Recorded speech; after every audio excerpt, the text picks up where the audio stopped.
Today we're sharing about the growing importance of health among the elderly as they age. Seniors are increasingly focusing on their health through diet, exercise, and other healthy living practices to keep their bodies fit. However, many elderly individuals realize they're no longer suited for intense workouts and opt for gentler, even the simplest form of exercise, walking. At the same time every day, many seniors take brisk walks around their neighborhoods, preferring this relaxed form of exercise over others. Walking after meals is a common preference. But do you know what benefits consistent walking exercise can bring you? Does walking really benefit the elderly? Long-term exercise brings many advantages to our bodies, especially for older adults. The positive changes in the body from consistent walking exercise might surprise you. An American school once conducted an educational experiment called Zero-Hour PE, requiring students to engage in extensive physical exercise before academic classes. After a long-term follow-up, the participating 19,000 students became some of the healthiest and smartest in the entire country. This experiment suggests that consistent exercise indeed offers significant benefits. Contrary to the belief that the number of neurons in our brains remains constant, exercise actually promotes neuron growth, enriching the brain's neural network and enhancing memory and learning efficiency.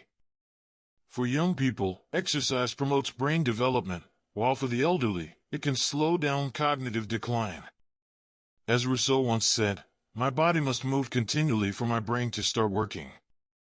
Consistent exercise also sharpens the mind, creating a significant gap with others over time. However, when it comes to exercise and weight loss, many people immediately think of getting a gym membership.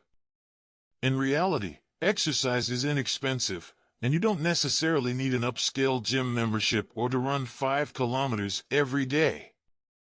We often overlook the simplest and most basic form of exercise, walking. Walking, recognized by the World Health Organization as one of the best exercises, can reduce the risk of cardiovascular disease by 35% to 40% if done for over 3 hours per week. Walking, being an aerobic exercise, helps exercise the heart, strengthen cardiac function, increase lung capacity, and improve cardiopulmonary function. After the age of 40, walking 8,000 steps a day can reduce the risk of death by about 50%. However, the intensity of walking does not affect the health benefits gained. Furthermore, walking not only engages the legs and increases muscle elasticity but also activates the entire skeletal and muscular system, keeps the respiratory nervous system active, improves blood circulation, and boosts metabolism. Though walking may not burn calories as rapidly as running or other exercises, consistent walking exercise aids in weight loss. Post-meal walks not only aid digestion but also prevent abdominal fat accumulation, contributing to weight loss.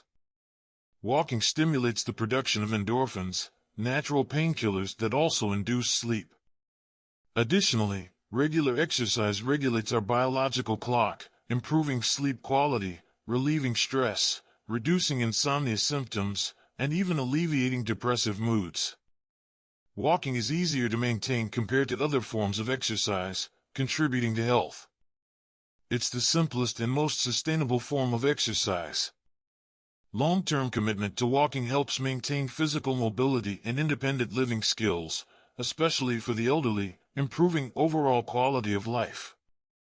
The benefits of walking are numerous, including increasing the physical fitness of the hippocampus, activating brain circuits, and enhancing memory.